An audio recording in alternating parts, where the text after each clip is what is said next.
Assalamualaikum warahmatullahi wabarakatuh. Perkenalkan, nama saya Yuniati. Saya dosen tetap di program studi pendidikan guru madrasah ibtidaiyah Fakultas Studi Islam Universitas Islam Kalimantan Muhammad Asyaf Al-Tayyari Banjarmasin.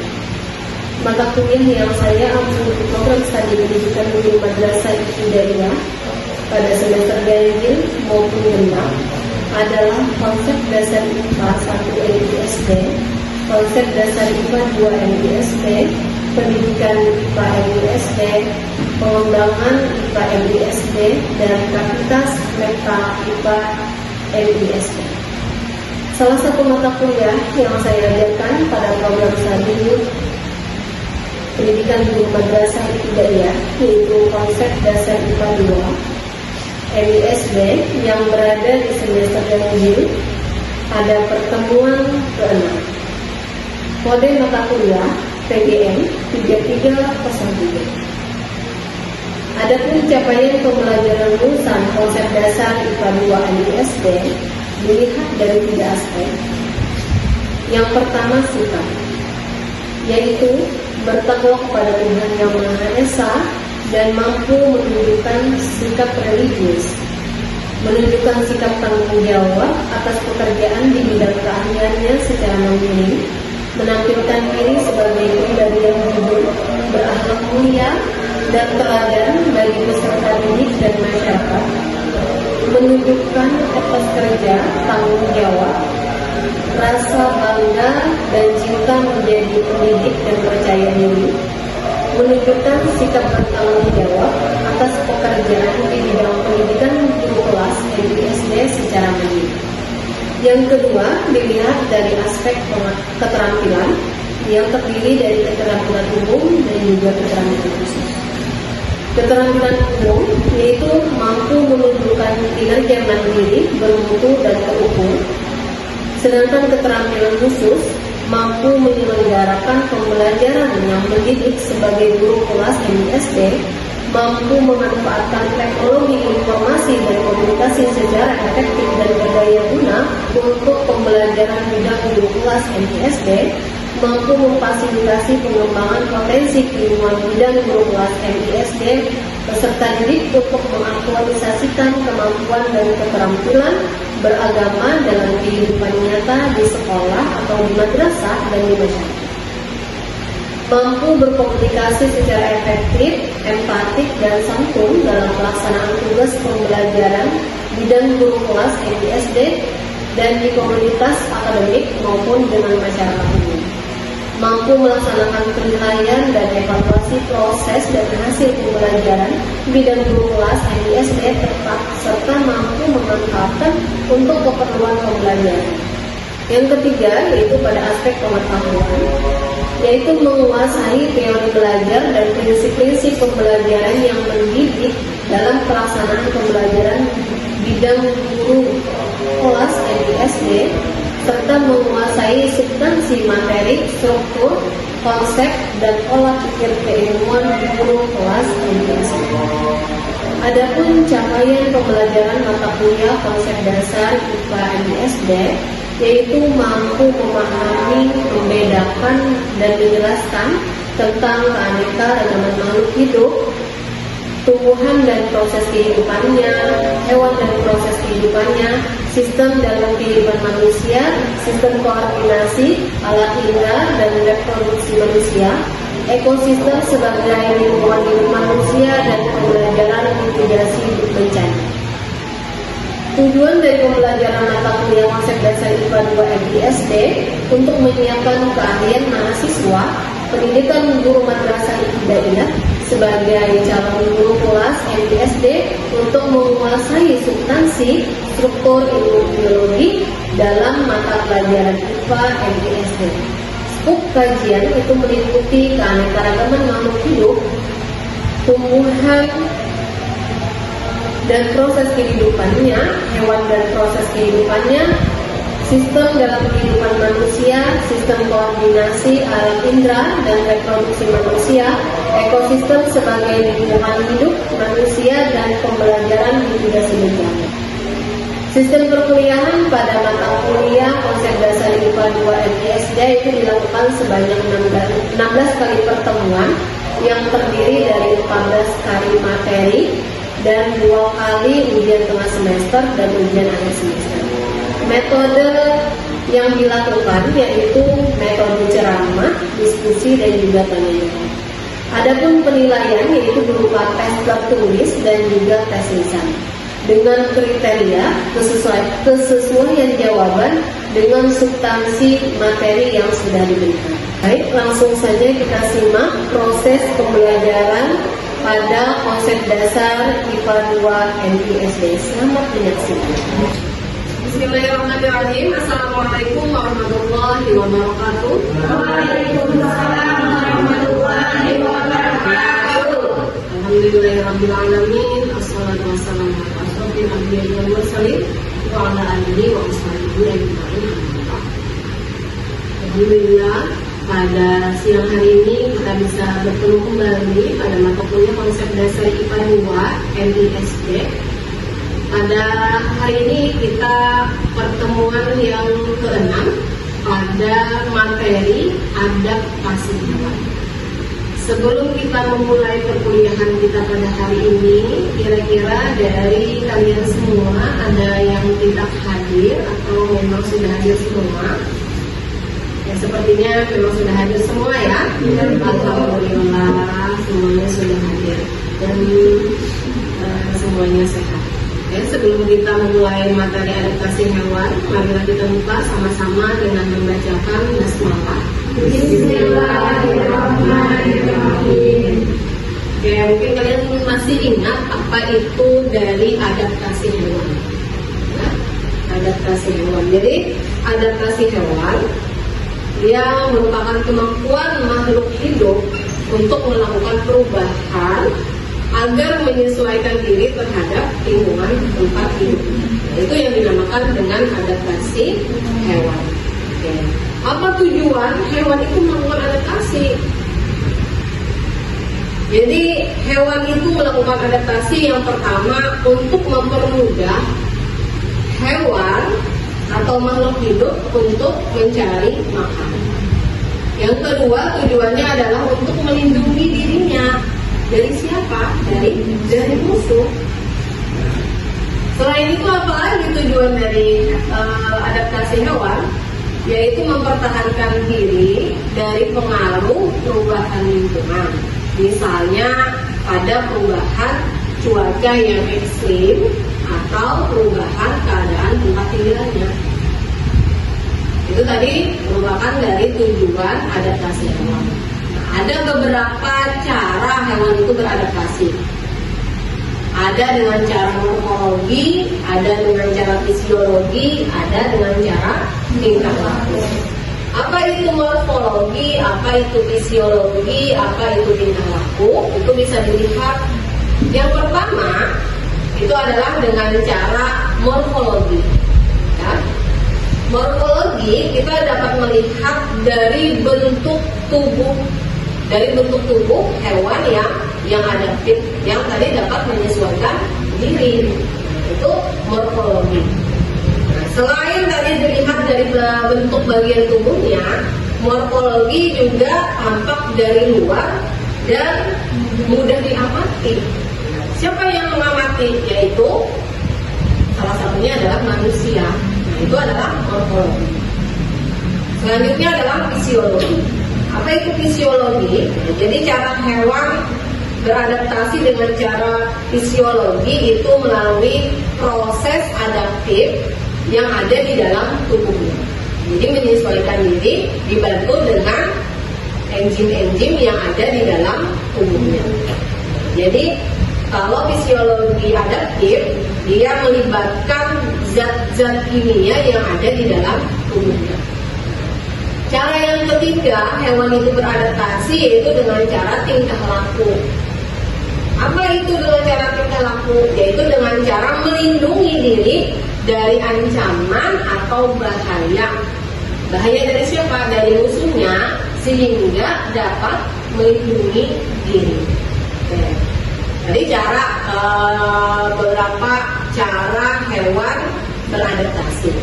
Adapun penjelasan dari beberapa cara tersebut. Yang pertama adalah adaptasi morfologi. Tadi kita lihat bahwa adaptasi morfologi itu dilihat dari bentuk tubuhnya dan bisa diamati.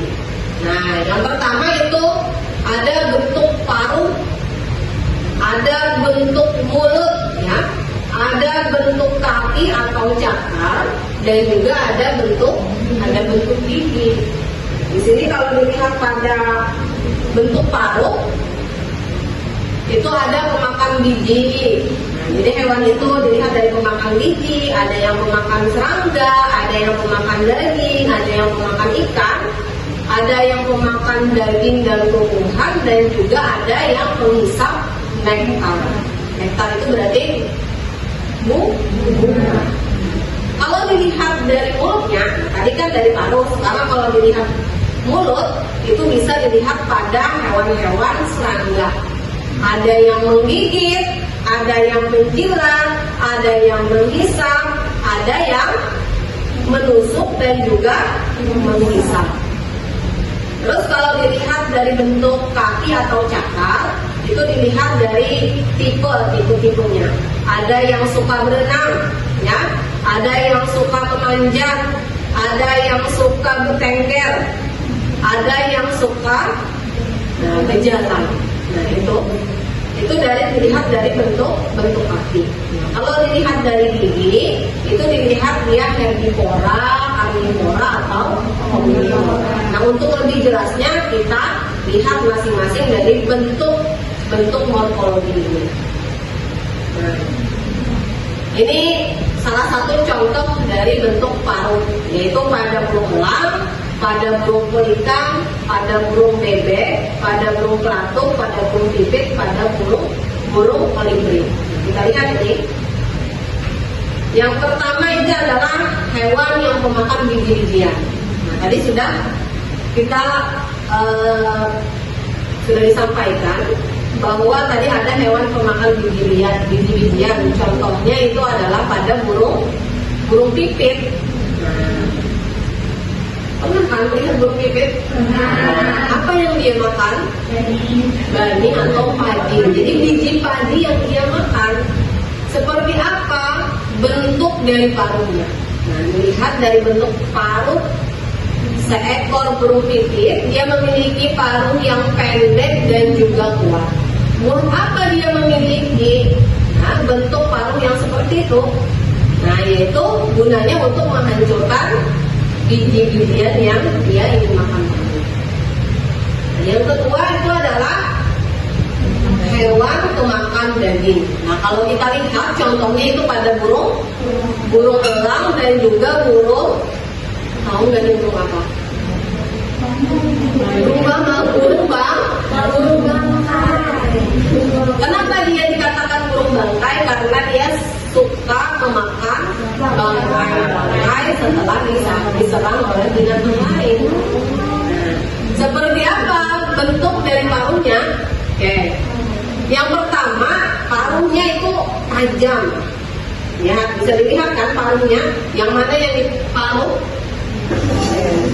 Paruh ini yang ini ya, ini namanya paruh. Tajam, kuat, runcing, dan juga melengkung. Nah, itu ciri dari hewan pemakan daging.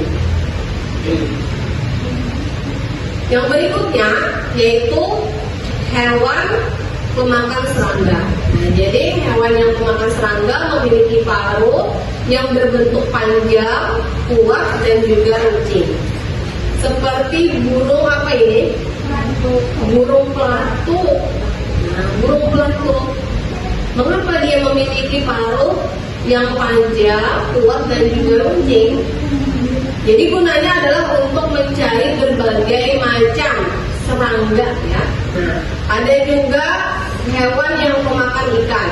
Contohnya tadi adalah burung pelikan atau ada juga burung bangau. Wah, burung pelikan, burung bangau dia makanannya adalah ikan. Nah, apa ciri khasnya? Dia memiliki kantong. gunanya untuk memudahkan dia menangkap mangsa. Berikutnya adalah yang memakan daging dan juga tumbuhan. Seperti apa paruhnya? Paruhnya pipih dan juga lebar. Dia memiliki paruh yang pipih dan lebar. Gunanya untuk apa? Gunanya untuk menyaring makanan yang ada di air dan juga yang ada di tubuh. Selanjutnya yaitu penghisap nektar atau penghisap bunga. Nah ini contohnya pada hewan apa ini? Tahu nggak nih burung apa? Burungnya kecil aja. Dia sering menghisap sari-sari bunga.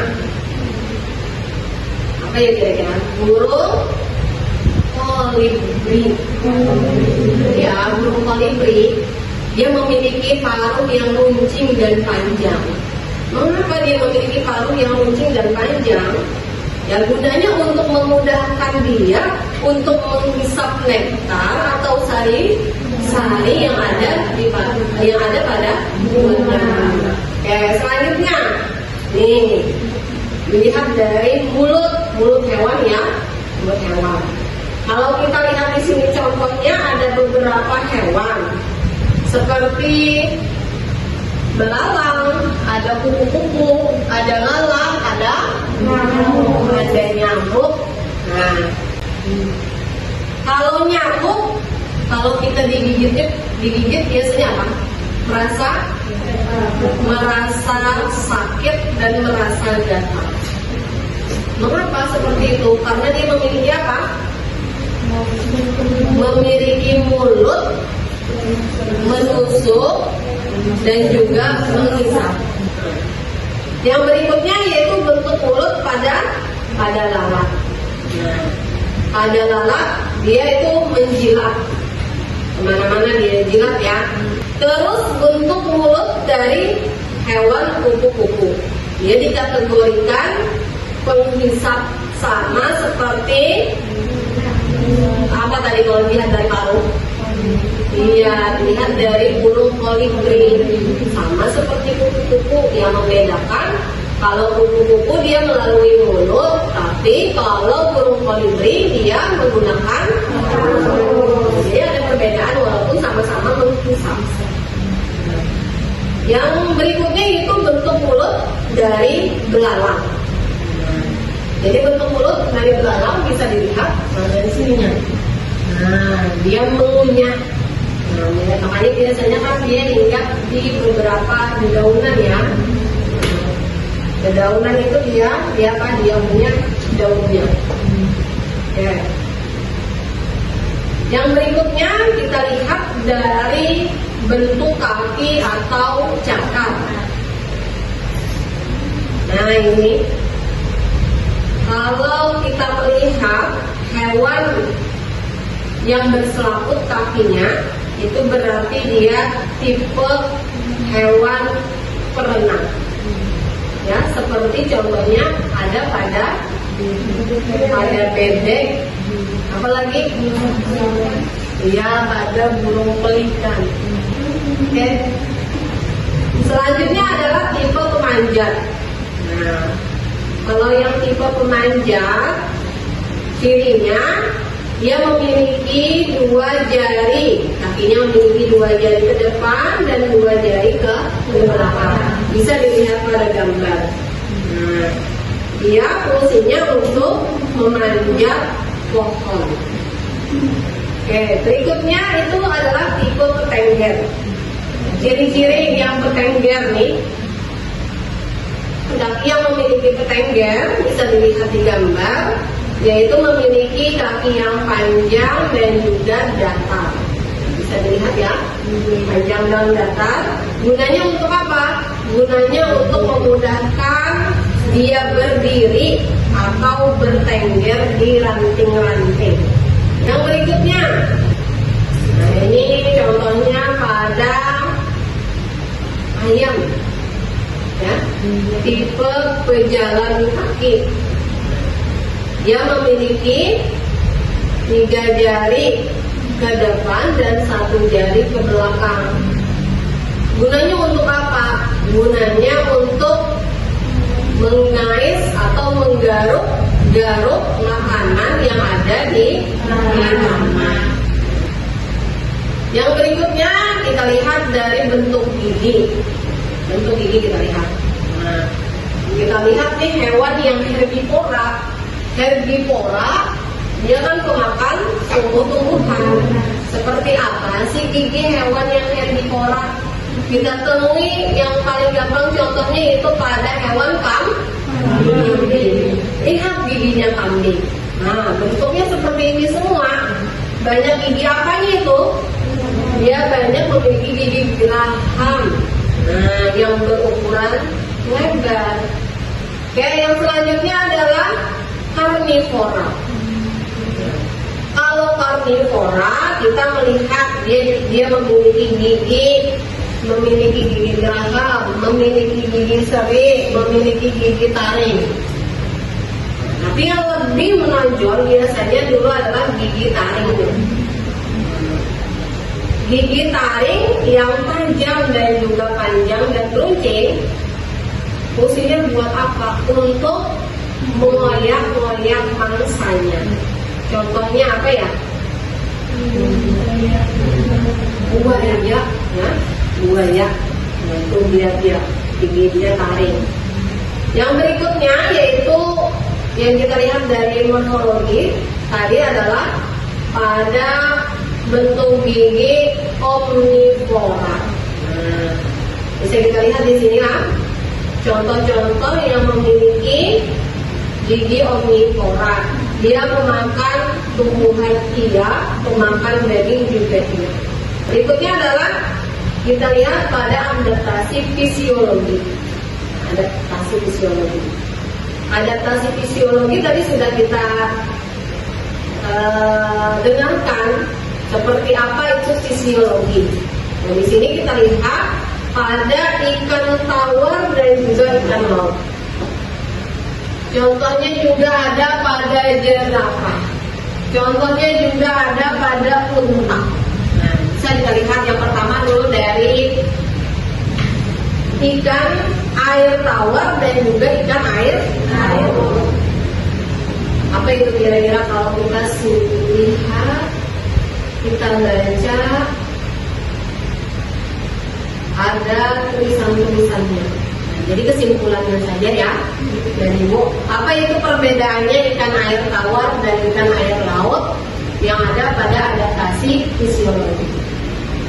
Jadi kalau ikan air laut dia mempunyai tekanan yang lebih rendah daripada air laut. Jadi ikan itu tidak mati kekeringan karena air yang ada di dalam sel tubuh ikan itu akan tertarik oleh air laut.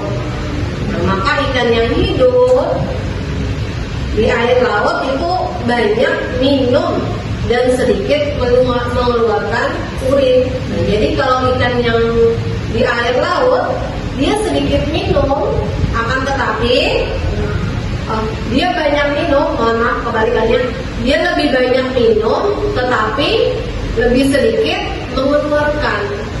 Dan juga kita lihat urin pada ikan air laut itu bentuknya pekat itu berarti kental.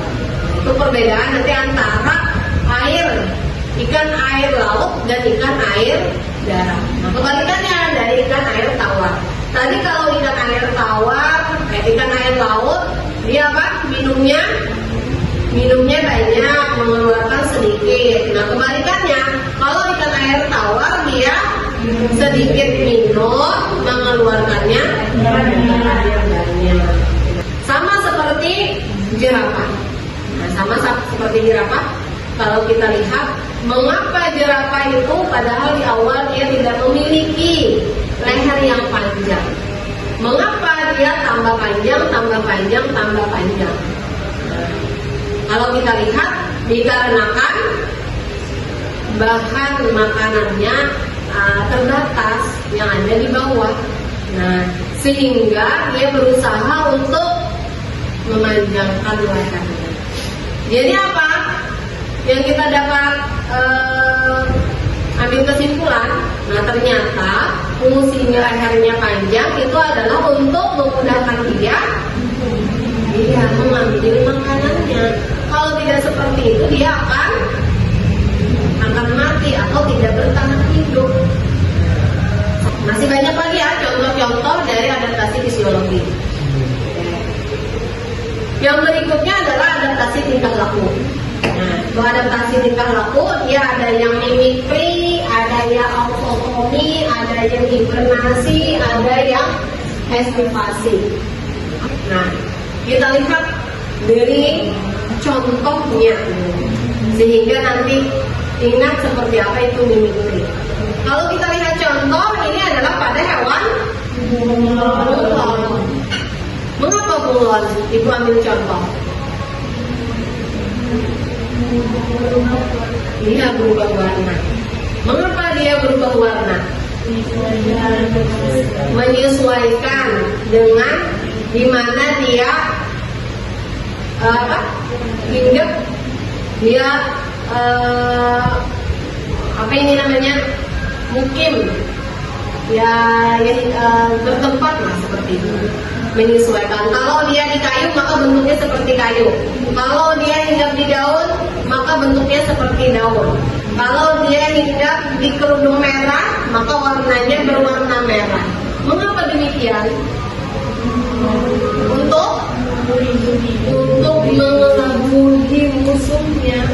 Yalah. Nah itu berarti maksud dari mimikri. Mimikri itu adalah mengelabui musuhnya. Mengelabui musuhnya sehingga dia selamat. Nah, yaitu namanya tadi contohnya mimikri. Ada autotomi. Ini autotomi. Autotomi itu kita lihat pada cicak. Kalau autotomi, dia melindungi dirinya dengan memutuskan ekornya, seolah-olah dikira musuhnya dia masih berada di situ, padahal dia sudah kabur. Nah itu autotomi ya. Jadi melindungi dirinya dengan cara memotong ekor. Tadi kalau mimikri dia merubah warnanya untuk mengelabui musuhnya. Oke. Terus ada hibernasi. Bagaimana dia adaptasi hibernasi? Contohnya pada ular dan juga pada kadal. Ya. Oke. Dari sini kira-kira ada yang ingin bertanya? Jadi persilakan yang mau bertanya. Oke, silakan. Karena menurut anatominya, ingin bertanya Ibu, bagaimana proses hibernasi?